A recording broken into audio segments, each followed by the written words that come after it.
මේ වීඩියෝ එකෙන් මම කතා කරන්නේ F distribution එක ගැන. එතකොට අපි මුලින්ම බලමු definition එකේ මොකක්ද කියන්නේ කියලා.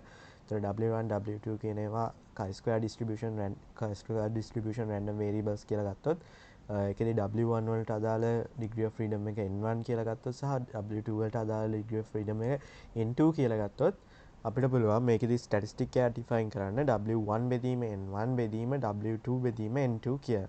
එතකොට මේක මේ u කියන ස්ටැටිස්ටික් එක ගත්තොත් u කියන ස්ටැටිස්ටික් එකට f distribution එකක් තියෙනවා කියලා ගන්නවා. එතකොට f distribution එකේදී degree of freedoms දෙකක් තියෙනවා. එකක් තමයි n1 degree of freedom එක සහ n2 degree of freedom එක. එතකොට මේකෙදී n1 කියන්නේ numerator degree of freedom එක, n2 කියන්නේ denominator degree of freedom එක. හරි. එතකොට මේකේ අපි probability density function එක ගත්තොත් ඒ කියන්නේ අපේ table එකේ උඩින්ම තියෙන part එක ගත්තොත් probability density function එක තමයි මෙන්න මේ විදිහට තියෙන්නේ. එතකොට අපිට ඊළඟට අපි බලමු මෙතනදී කොහොමද මෙන්න මේ එතකොට අපි බලමු මේකේ කොහොමද statistic එක define වෙන්නේ කියලා.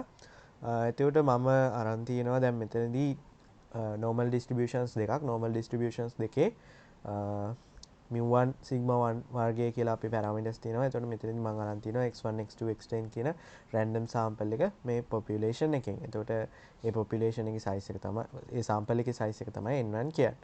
එතකොට තව population එකක් තියෙනවා mu2 sigma 2 squared කියන parameters එක. එතකොට ඒකෙන් මම random sample එකක් ගන්නවා y1 y2 yn කියන random sample එක. එතකොට ඒකේ size එක n2 කියලා අරන් තියෙනවා. එතකොට මට පුළුවන් මෙතනදී මේකේ දැන් අපි random samples එකක් ගත්තනේ.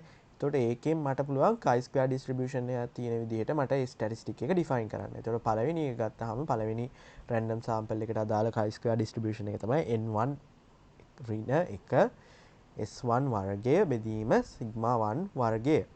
එතකොට මේක ගත්තාම මේ statistic එක ගත්තාම මේ statistic එක chi-square distribution එකක් තියෙනවා. හැබැයි මෙතනදී n1 ඍණ 1 degree of freedom වෙන විදිහට තමයි තියෙන්නේ. n1 ඍණ 1 degree of freedom. හරි. ඊළඟ එක ගත්තාම ඊළඟ එකේ අපි දෙවෙනි population එකේ random sample එක ගත්තාම මේ random sample එකෙත් අපිට chi-square distribution එකක් තියෙන විදිහට ඒක define කරන්න පුළුවන් statistic එක. එතකොට statistic එක W2 කියලා ගත්තොත් n2 - 1 බෙදීම sigma 2 squared s2 squared කියන එක chi-square distribution එකේ තියෙන විදිහට ගන්න පුළුවන්. එතකොට අපිට f distribution එක define කරන්න කියන්නේ definition එකට අනුව f distribution එක define කරන්න අවශ්‍ය වෙන්නේ chi-square distribution එකේ තියෙන random variables දෙකක්. ඉතින් කියන්නේ වෙන විදිහකට කියනවා statistics දෙකක්. එතකොට අපිට පුළුවන් මෙතනදී n2 ඍණ 1 degree of freedom වෙන විදිහට තව chi-square distribution එකේ තියෙන random variable එක ගන්න. random variable නැත්නම් අපි කියනවා statistic එක කියලා. එතකොට statistic එක ගත්තයින් පස්සේ statistic දෙක ගත්තයින් පස්සේ අපිට පුළුවන් definition එක use කරන්න. W1 බෙදීම n1 ඍණ 1. ඒ කියන්නේ අපිට කලින් තිබුණේ n1 n2 degree of freedom නේ. ඒ නිසා අපිට පුළුවන් n1 ඍණ 1 degree of freedom සහ n2 ඍණ 1 degree of freedoms use කරන්න මෙතන. එතකොට අපිට පුළුවන් මෙතන මෙන්න මේ u කියන එක ගත්තයින් පස්සේ u කියන එකගේ W1 බෙදන්න ඕනේ n1 ඍණ 1කින් සහ W2 බෙදන්න ඕනේ n2 ඍණ 1කින්. එතකොට අපිට මෙන්න මේ u කියන එක එන්නේ n1 ඍණ 1 degree of freedom සහ n2 ඍණ 1 degree of freedoms වලින්.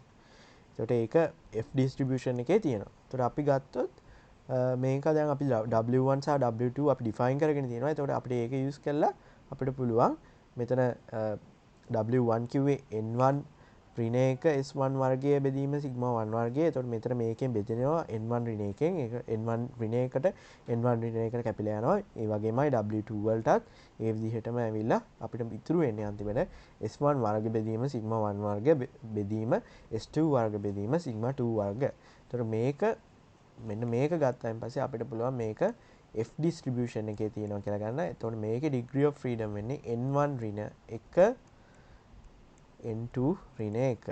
එතකොට මෙතනදී හැම වෙලේම මෙතනදී මතක තියාගන්න ඕනේ දේ තමයි මෙතනදී අපි populations දෙකක් සහ samples දෙකක් use කරා. f distribution එකේදී අපි populations දෙකක් සහ samples දෙකක් use කරා. එතකොට මේ samples දෙක තමයි independent samples දෙකක්.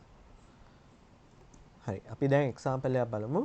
එතකොට n1 සමානයි 6 සහ n2 සමානයි 10. ඒ කියන්නේ මෙතනදී samples දෙකක් අරන් තිනවා. එක sample එකක් අරන් තිනවා 6කින් 6ක් වෙන විදිහට අනිත් sample එක අරන් තිනවා 10ක් වෙන විදිහට. මෙතනදී normal populations දෙකකින් තමයි මේ samples දෙකම අරන් තියෙන්නේ.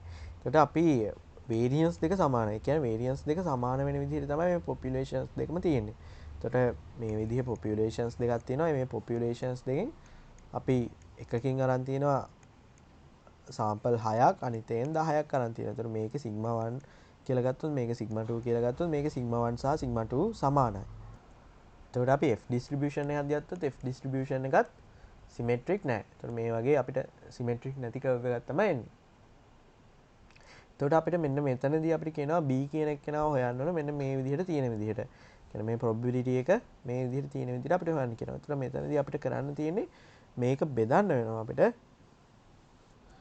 දැන් මේක අපි ගත්තොත් මෙතනදී අපි දන්න දේ තමයි අපේ ගත්තොත් අපි ස්ටැටිස්ටික් එක වෙන්නේ S1 වර්ග බෙදීම sigma 1 වර්ග බෙදීම S2 වර්ග බෙදීම sigma 2 වර්ගය. එතකොට මේක තමයි අපි දන්න ස්ටැටිස්ටික් එක. එතකොට මෙතනදී අපිට දීලා තියෙන කන්ඩිෂන් එක තමයි sigma 1 වර්ග සමානයි sigma 2 වර්ගය. එතකොට මෙතනදී sigma 1 වර්ගයි sigma 2 වර්ගය කැපිලා ගිහිල්ලා අපිට මෙතන ඉතුරු වෙනවා.